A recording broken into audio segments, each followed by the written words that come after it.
Court of Appeals for the Fourth Circuit. Oyez. Oyez, oyez, oyez. All persons having any manner or form of business before the Honorable United States Court of Appeals for the Fourth Circuit are admonished to draw nigh and give their attention, for the court is now sitting. God save the United States and this honorable court. Please be seated.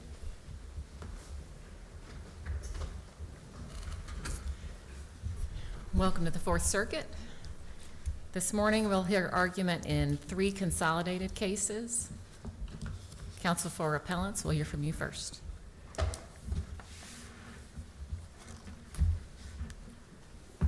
Good morning. Thank you, Your Honor. Asim Ghafour, counsel for the Appellants, Al-Swayed, Hamza, and Al-Zagali. Good morning, Your Honors. We are here today because the district court erred in dismissing this case with prejudice on personal jurisdiction. We're asking the court consider remanding to the district court to have a trial on the merits and on damages. In the alternate, we ask that you remand it for jurisdictional discovery after 4 years of discovery with the defendant, who is a U.S. citizen, who availed himself of contacts throughout the U.S., as the record shows, throughout Virginia. We believe that it should be, this court should have jurisdiction, should find that there is jurisdiction, but if the court here is not ready with the record to do so, send it back to the district court to have jurisdictional discovery. At the very minimum, we believe our appellants, the appellants need their day in court against the U.S. citizen in a U.S. court.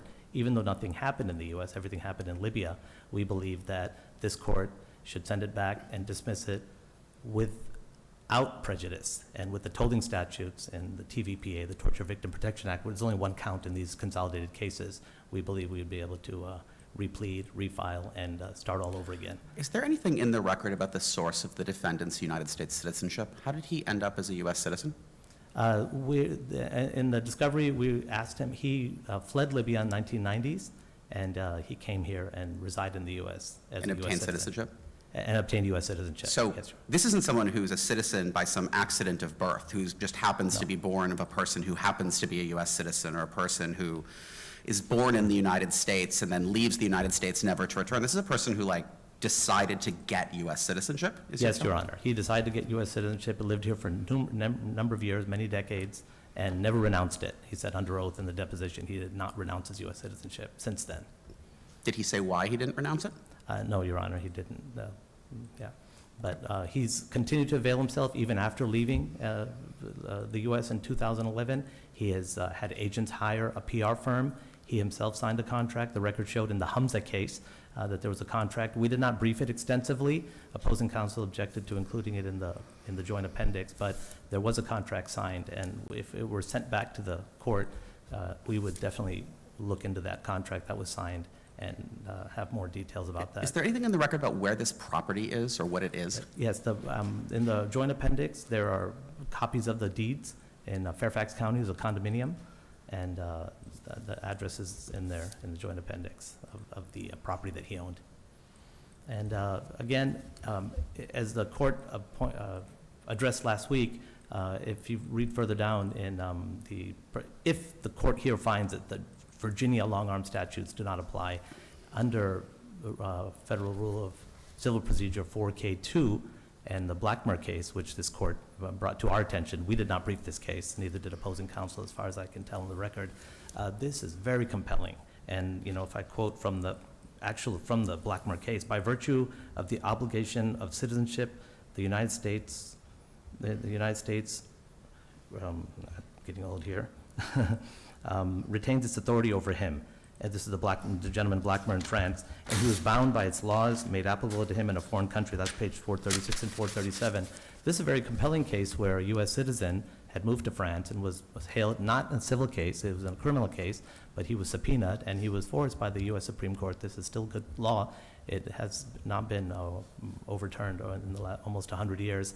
And this to us tells us that even if this court, this is a fallback for us and the appellant side, even if this court were to find that there are no Virginia contacts, he had left, he sold the condo, anything of that nature, we believe that this subsection 4K2, read in the light of Blackmer, shows that the U.S. government and the courts of the U.S. still maintain jurisdiction over.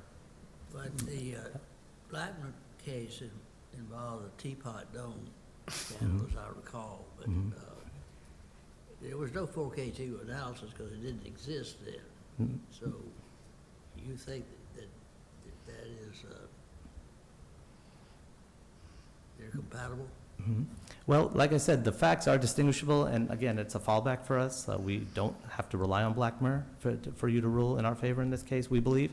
But the significance of Blackmer was this was a U.S. citizen who had not renounced his citizenship, moved to France, and refused to comply with a subpoena, and was forced to do that. Again, it was, like Your Honor mentioned, it was a criminal case. It was a criminal investigation. Although we believe the defendant has committed war crimes, our focus in this case and our litigation is a civil one count under the Torture Victim Protection Act for damages. So Are we you don't. aware of any court that has applied Blackmer or that sort of constitutional analysis to exercise jurisdiction over a defendant in a civil case? You pointed out that Blackmer was contempt for not responding to a court order in a criminal case, and that seems to be where it comes up most often. You're right, it's still applied. But usually in that context, I haven't found any court citing it to exercise jurisdiction over a defendant in a civil case, but you may have looked into this more. No, Your Honor, we have not found a case either in the Fourth Circuit or any other circuit. Because that's the second part of the 4K analysis, right? Is the long arm for contacts with the court, the country in general, but then it still has to comport with due process, which our court has just, seems like we have followed the traditional minimum contacts analysis in other 4K cases. Yes, Your Honor. Like I said, we didn't brief on 4K2 on Blackmer. We did not think it was important to, in the initial, when we even originally brought the case, and when the other point that we brought up in our brief is that the defendant waived his objections to personal jurisdiction, never brought it up under 12H1, and never brought it up in his extensive pleading, brought it up in the last minute in the motion for summary judgment, which are in the record. Is that different between the three cases? Is there a distinction in the three cases that are in front of us today on whether he waived his defense or not? No, Your Honor, it was all three cases he waived it. Isn't that wrong? Because in Hamza, didn't he raise personal jurisdiction in his very first motion to dismiss? And he cited Federal Rule of Civil Procedure 12B2 in his first motion to dismiss in Hamza? that might be the case, Your Honor. Yeah, I apologize for that. I was not the attorney of record in Well, I in thought, Hamza, I but mean, following up Judge Hyten's, there's only one of the three cases where the jurisdiction is raised. The other two is waived. Yes, Your Honor. So what do we do with that problem? Does consolidation solve that problem? I mean, I have doubts about that, but Yeah. you may convince me. Yeah, well, Your Honor, again, in Al-Zaghali and Al-Swayed, our position has always been, which are the cases that I was involved with at the trial court, that it was waived, and when the argument was brought up in the motion for summary judgment, stage very late in the litigation, we brought it up, and Judge Brinkema didn't really address it. She obviously disagreed with us. So we believe that in a consolidated case, these are different plaintiffs. Hamza has separate the same cause of action, but separate torture and separate allegations of killing than Al-Zaghali, and separate ones, of course, than even Al-Swayed. Al-Zaghali is in a different city altogether. It's not even in Benghazi, it's in Tripoli.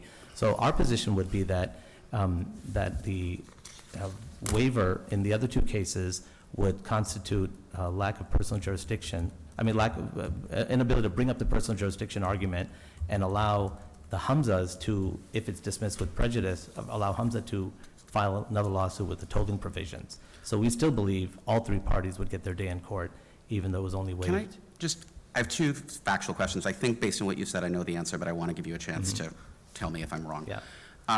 To the best of your knowledge, at any point before the district court, did the plaintiffs ever cite Federal Rule of Civil Procedure 4K2?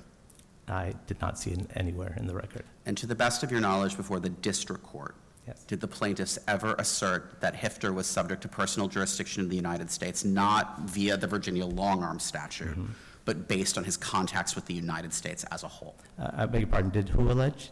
Did any of the plaintiffs in any of the cases allege that, so like, one theory of why he's subject to personal jurisdiction is because you sort of incorporate the Virginia long-arm statute. Right, yes, But right. Rule 4K2 has another, and it says that if there is no state, you could do it based on the defendant's contacts with the United States as a whole, as long as that's consistent with due process. Yes, Your Honor. Yeah. Did the plaintiffs ever argue before the district court that he was subject to personal jurisdiction in the Eastern District of Virginia, not via the Virginia long-arm statute, but via his contacts with the United States as a whole? Yes, Your Honor. Where? No, sorry, no, we only did it from the long-arm statute. Okay, so that was that also was never argued before the It was district never court. argued for the court. Yes, Your Honor. Thank you. I thought so, but I just wanted to Yeah, give you a thanks chance for to. clarifying that, yeah. So taking you to the Virginia long-arm statute for a Yeah. minute. So could you just, I think I know them, but again, I want to make sure I'm missing them. What are the things that you think makes him subject to personal jurisdiction in Virginia?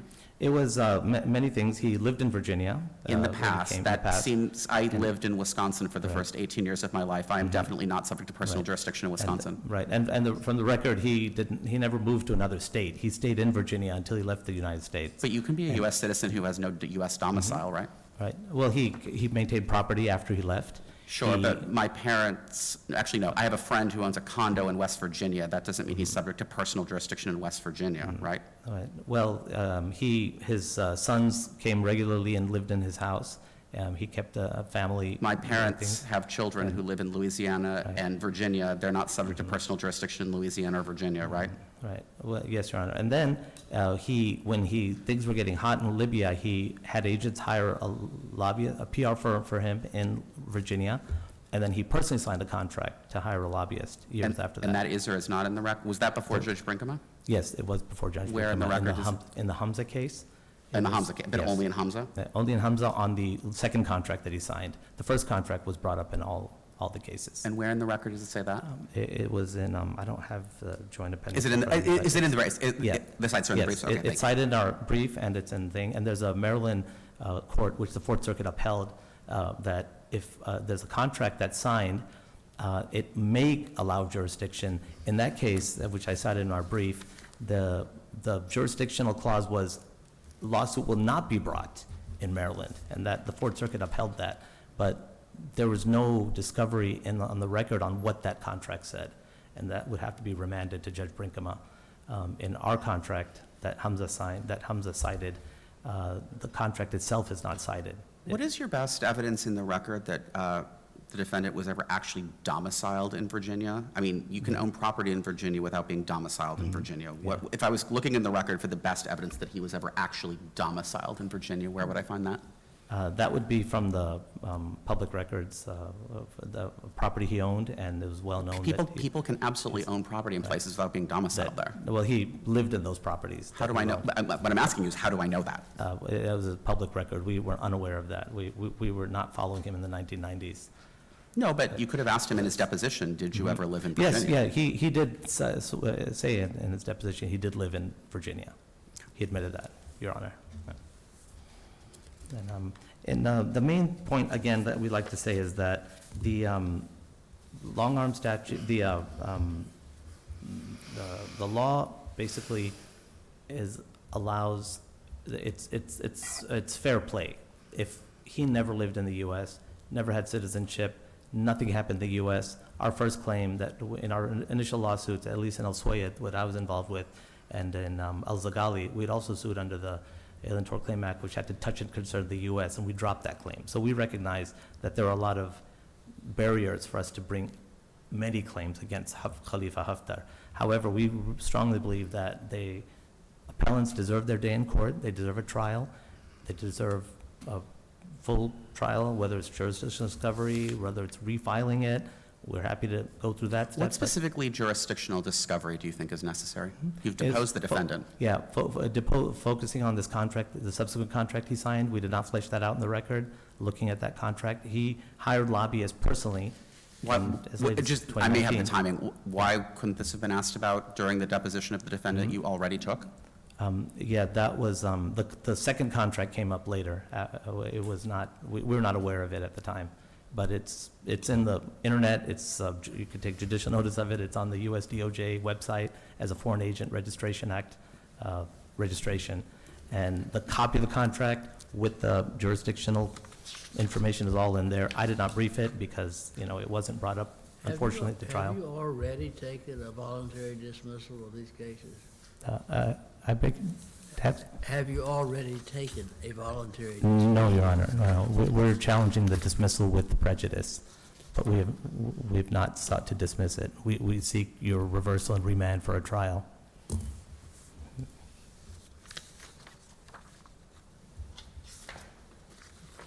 I'm good. All right, thank you, counsel. You have some time on rebuttal. Okay. We'll hear from the appellees.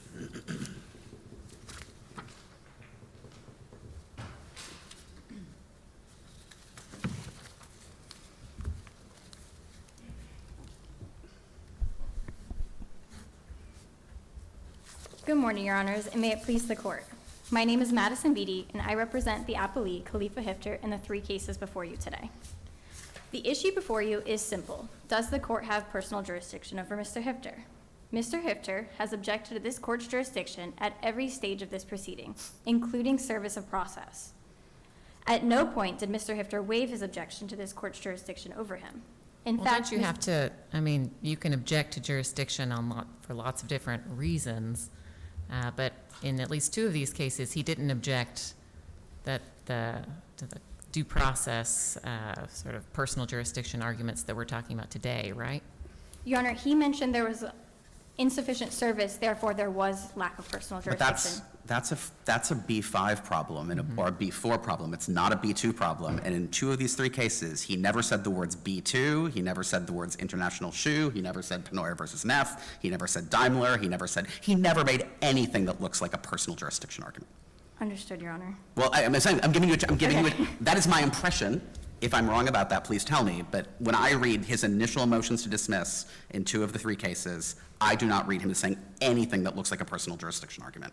Am I wrong about that? Your Honor, we would contend that he's challenging personal jurisdiction through insufficient service of process, which is necessary for Rule 4K2. Sure. No, I'm just going to, I guess, take a high level of generality back, right? Personal jurisdiction is about 2 things. It's about notice and it's about power. The way we give people notice is that we serve them, and that's Rule 4. But the way we get power is via the long-arm statute and the due process clause. And I definitely agree with you that he made arguments about the former. I wasn't served in the right way, and as a result, I didn't have proper notice. But I don't see him anywhere in his first motion to dismiss in 2 of these 3 cases where he said anything that looks like the court does not have constitutional power over me. Your Am I Honor, wrong about that? Your Honor, we would contend that the personal jurisdiction raised in Hamza attaches to Al-Suwaid and Al-Zaghali. How does that possibly square with Rule 12? Rule 12, when I used to teach Civ Pro, I would literally say personal jurisdiction is very powerful, but it's also very fragile. And in a nutshell, what Rule 12 says is the first piece of paper you file with the court darn well better say no personal jurisdiction, because if it doesn't, that's gone. And I understand these 3 cases were consolidated later, but they weren't consolidated when he filed his initial motions to dismiss, right? So what is the authority for the proposition? I mean, this is what Judge Brinkman has said, and I understand there's a practical logic to it, but I didn't see her cite any authority for this proposition. I'm not seeing you cite any authority, which is to say, like, a dead personal jurisdiction argument can be resurrected if your case is later consolidated into another case where someone properly raised a personal jurisdiction defense. Your Honor, Rule 12b2 is not specifically mentioned, but it does say lack of personal jurisdiction in the initial pleadings in Al-Zaghali and Al-Suwaid. It says that. Sure, but that's an argument that it was adequately raised in the first motion. I'm sorry. I was moving to what I understood to be the basis of the district court's decision, where I don't read Judge Brinkema as buying the argument you're making now. What I read Judge Brinkema as buying the argument of, like, these cases are really just all the same kind of case, and it was definitely preserved maybe in one case, ergo. Or I guess she also says he raises some, like, immunity defenses, but those aren't personal jurisdiction, right? So what if any, I was responding to the question, this thing you had said a minute ago where you said, well, we think the fact that it was raised in Hamza is enough to raise it in the other 2 cases. And I guess what I was saying is, what is your best authority for the proposition that the fact that it was waived in one case is vitiated if later that case is consolidated with another case where it wasn't waived. I didn't see any authority for that proposition. I don't have any authority for you today, Your Honor. Okay. With that in mind, there's no general personal jurisdiction over the defendant. He is domiciled in Libya and has been since 2011, which the complaints initially mention. And there's no specific jurisdiction under Virginia's long-arm statute. Virginia's long-arm statute is very specific. It gives about 20 grounds for a cause of action to arise from a Virginia context. These three cases don't arise from any Virginia context. All of the events occurred in Libya. Lastly, there is no jurisdiction under Rule 4K2, and we would contend that that argument has been waived because it has never been brought before the court. There is no evidence, despite that, there is no evidence that Mr. Hifter has continuous and systematic contacts with the United States.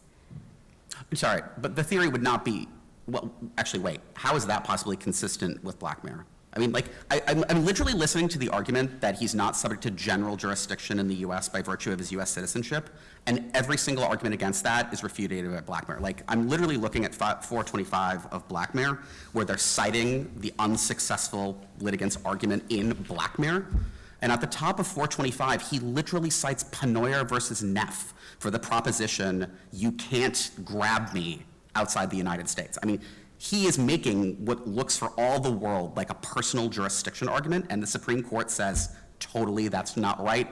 I mean, what I sort of understand the court to say in Black Mirror is like, what part about being a U.S. citizen do you not understand? Being a U.S. citizen means you just don't get to argue, I don't have enough of a connection to the United States to be sued in the United States. If you don't want to be subject to jurisdiction in the United States as a matter of due process, don't be a U.S. citizen. Like, why would that be different in the personal jurisdiction context? Your Honor, in that context, the criminal acts occurred in the United States, and he was a witness to those criminal acts, so they had specific jurisdiction under the Due Process Clause. I don't read Black Mirror saying there's specific jurisdiction. I read Black Mirror sounding very much what we would now call general jurisdiction, that being a U.S. citizen means you have no due process right to not appear in court in the United States. Your Honor, I do also think there's a difference between a witness subpoena and hailing someone to court under Rule 4K2 for any action if you were a United States citizen with no connection to the forum. I think the implications of that are far-reaching. If someone was born here and left at age 2 and they could kept their citizenship. But do you agree with your friend on the other side that that does not describe this individual? This is an individual who decided to get U.S. citizenship. Your Honor, I think that history is complicated. He was. Are you challenging the statement that in the deposition your own client admitted that he was not a citizen at birth, but rather was someone who was naturalized? No, I'm not challenging that, Your Honor. I think from Mr. Hifter's deposition, it was mentioned that he was under the Gaddafi army, and then he came to the U.S. subsequently after that. I think it's a complicated history, and it's not just that. I just mean he's not an accidental citizen. He's not someone whose parents were like on a weekend trip in the United States and he happens to be born in the United States. He's not someone whose grandmother was a United States citizen and so like turns out he's a U.S. citizen, right? This is a person who decided to become a U.S. citizen. Correct, Your Honor. And do you also agree with your colleague on the other side that the evidence in the record is that he has never renounced his, I mean, another solution would be don't want to be subject to the power of the U.S. courts, renounce your citizenship. But do you disagree that your own client testified that he has never renounced his U.S. citizenship? He has never renounced his citizenship under his testimony, Your Honor. And why do you suppose that might be? Your Because he Honor, might want to come back to the United States someday? Your Honor, Why else would this individual not renounce his U.S. citizenship? Your Honor, Mr. Hifter is 81 years old, and he is leading his people in the eastern side of Libya. There has been no indication after 10 hours of deposition testimony that he has any interest in returning to the United States. I'm just trying to figure out what the logical inference of why this individual wouldn't renounce his U.S. citizenship is. Your Honor, his goal, and from what the deposition showed, is that he's trying to bring peace to Libya. And I think that may have a play in it, but I don't know how to think about what his Understood. intentions are. Understood. Despite that, I think Blackmore is still very different. I think considering a witness subpoena for a cause of action that arose in the United States is vastly different than what we're asking the court to consider here. The subpoena power of the Attorney General's office is completely different standards for United States citizens than the analysis we're required to look at under the 14th Amendment for Rule 4K2. And I think Mr. Hifter's due process rights would be violated if jurisdiction were held on him through the Blackmore analysis. In the Hamza case, well, we've talked about how in the other two, this was not preserved, but in Hamza, it was preserved, but the district court judge dismissed with prejudice. Do you have any authority that supports dismissing on jurisdictional grounds with prejudice? All the personal jurisdiction cases I've seen say it must be without prejudice, but do you disagree? I don't have any authority for you, Your Honor, on that, but I do know that the case has been pending. This is not a personal jurisdiction case that was decided at the motion to dismiss stage. This was decided at the motion for summary judgment stage. Does that matter? Is that dispositive in any case where we've said the court lacks jurisdiction, right? It doesn't have authority over the defendant. The whole premise of that is that you can't make any sort of ruling with prejudice because you don't have authority. Why should it matter if it happens at summary judgment versus motion to dismiss? Your Honor, after 4 years of discovery, the appellants had sufficient time to establish ties to this jurisdiction, and filing another lawsuit a year later. Well, but that's confusing two types of preclusion, right? I mean, so say it's a dismissal for lack of personal jurisdiction without prejudice. That's not to say that would have no effect, because if the plaintiffs then turned around and tried to sue him in Virginia again, there would be issue preclusion about the question about whether a Virginia court has personal jurisdiction over him. So it's not like it's a free bite at the apple. They can't, even if it was dismissed without prejudice, they can't refile an EDVA, because then there would be issue preclusion. The question is if they try to file somewhere other than Virginia, and your whole point, and your colleague has commendably conceded this, it has never been considered whether he might be subject to jurisdiction somewhere other than Virginia. And if it was without prejudice, they could try. I'm not saying it's going to work. I mean, it seems like there would likely be formidable barriers, but at least they could try. Whereas if it's with prejudice, it's claim preclusive. If it's without prejudice, it's issue preclusive, but not claim preclusive. So to re-ask Judge Rushing's question, like, why would you possibly dismiss for lack of personal jurisdiction with prejudice? Your Honor, I think the reasoning is that it's been pending for 4 years and they've had sufficient time. Right. I have no authority that says anything differently.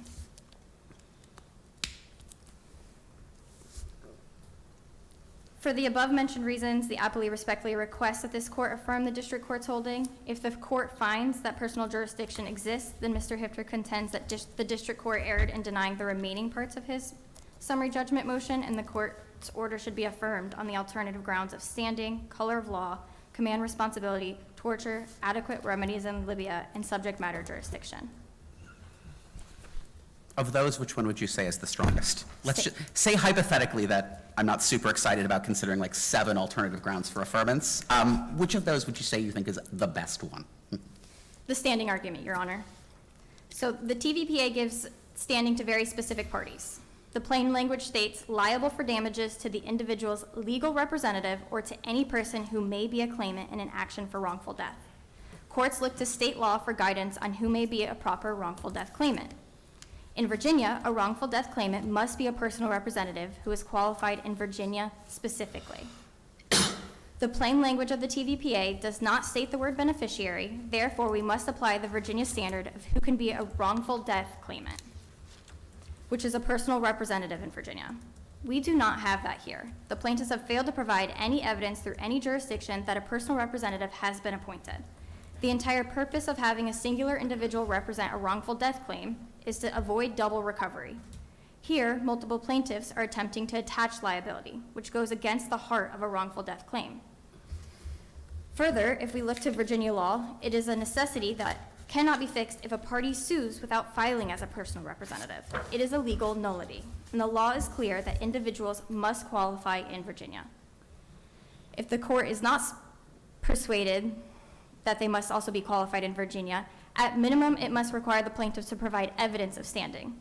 They must show that they are in fact the sole surviving beneficiaries of the decedents. The ramifications of ruling otherwise would allow for any party to come to this court and sue under the TVPA without proof of death or without evidence of who is the surviving family members.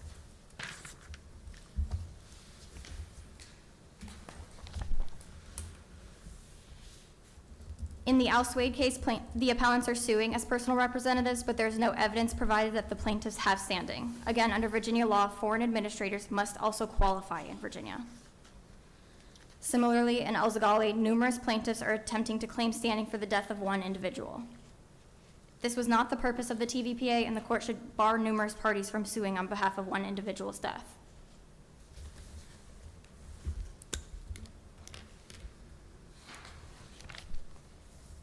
In addition, the second alternative ground we raise is color of law. A crucial element of the TVPA is that the individual acted under apparent actual authority or under the color of law of a foreign nation. It's the plaintiff's burden to prove this element, and the record doesn't support it. In the Al Suede case, the events occurred in 2014 when Mr. Hifter did not take power until 2015, which the record fully discloses that, and appellants have conceded to that. The various plaintiffs in this proceeding oversee 3 different events over the course of 5 years of conflict. It is evident that no one in the East was able to act under the color of law of a foreign nation in 2014. At that time, the GNA, the General National Accord, wasn't even fully in power. Libya was truly in the heart of the civil war at the time, with thousands of factions and civilians fighting in the streets. Your Honors, I see I'm out of time. Thank I you, have 5 minutes counsel. for rebuttal. You have some time on rebuttal. Thank you. We'll hear from appellants.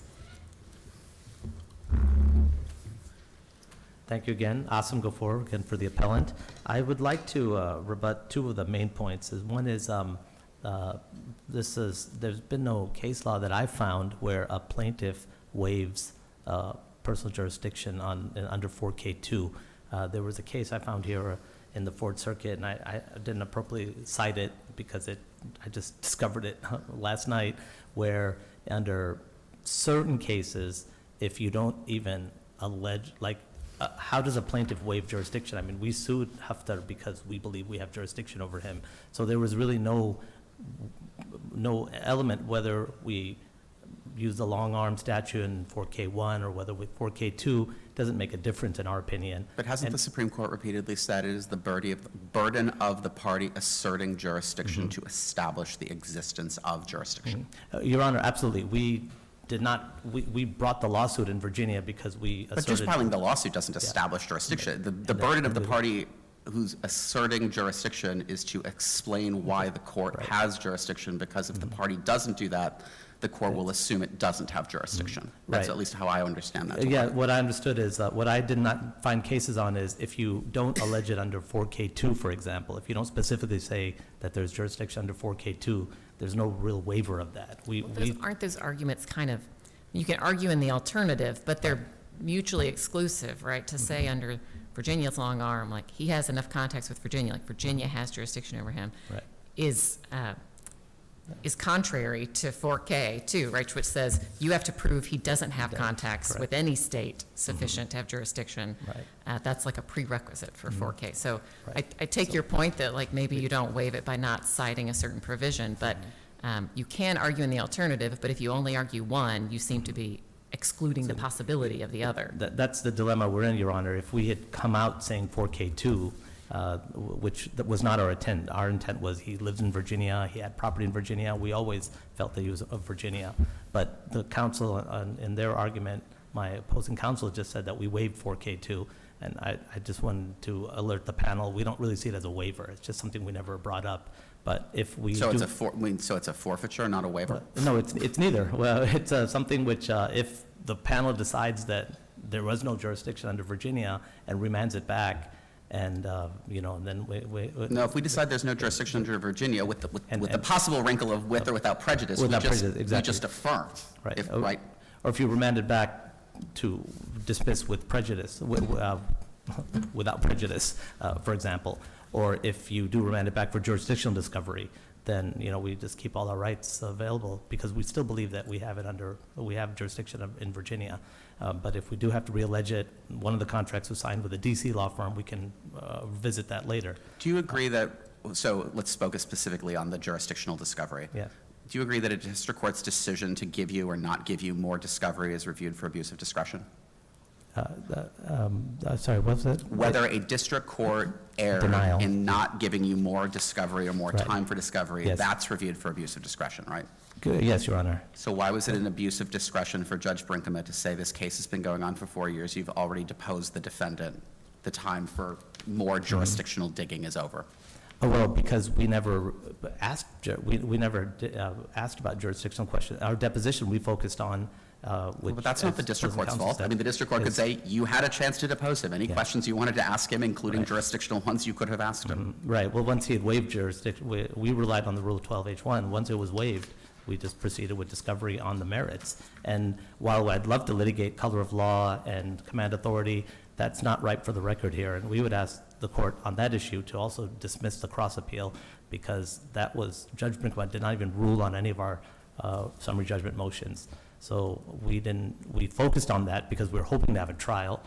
First, with the default judgment, we're going to have a trial just on damages. And then, when he came back and, he availed himself of the court, and then we planned that now we will have a trial on the merits, and we welcome the trial on the merits. So whether the court decides, whether this court panel decides to overrule Judge Brinkema and allow a trial, we welcome that.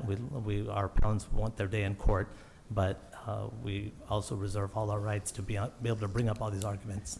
Well, does it make any difference that we're not talking about at the 12B stage, we're talking about the summary judgment stage? Your Honor, in the cross appeal, they brought up summary judgment, but Judge Brinkema never ruled on anything in summary judgment. She circumvented it. My time has expired. May I Yes. answer the question? Yeah.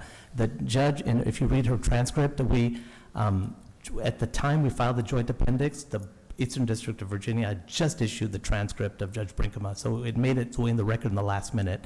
And if you read all 15 pages of her transcript, she says there's complex facts, but there's no jurisdiction. So we believe she kind of indirectly denied all of our motions to dismiss for summary judgment because she said they're complex facts, but she never ruled on it, and we don't believe it's right for the record.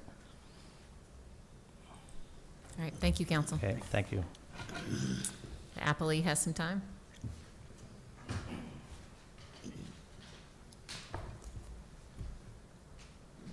Your Honors, Your colleague just said something that I pinged something in my head. Can you explain to me how this is a cross appeal at all? So the district court dismissed the suits against your client. I presume that, right, she gave you a dismissal with prejudice, right? Is that correct? correct, Your Honor. And that is what your client wanted, was a dismissal with prejudice, right? Correct, Your Honor. So in what sense are you seeking to modify the judgment? We're seeking an alternative grounds for, But that's not a Affirmative. cross appeal, that's just defending the judgment on alternative grounds.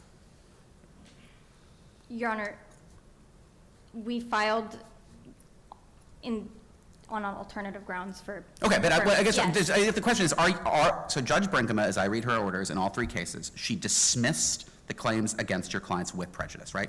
Correct, Your Honor. Do you wish to modify that judgment in any way, shape, or form? No, Your Honor. Okay, thank you. You can still have your rebuttal time.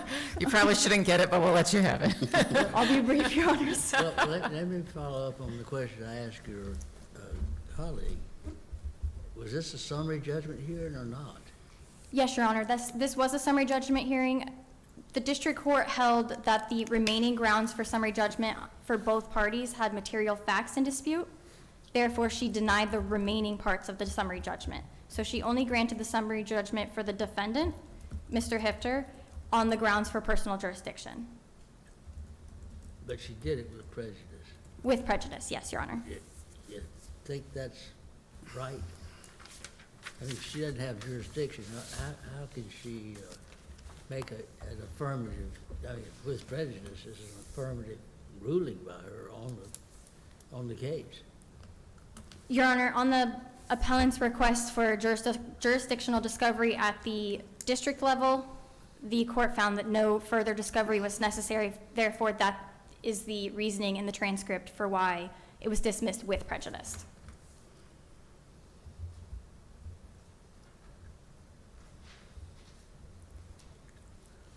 Your Honors, my only last comment would be that the alternative grounds were not argued against besides command responsibility and head of state immunity by the appellants. Therefore, the arguments are waived. And for the above-mentioned reasons, we respectfully request that this court affirm the district court's holding and dismissal of prejudice. Thank you, Your Honors. Thank you both for your arguments. After our courtroom deputy adjourns us, we'll come down and greet counsel, and then you can approach the bench to greet the rest of the panel. The honorable court stands adjourned until this afternoon. God save the United States and this honorable court.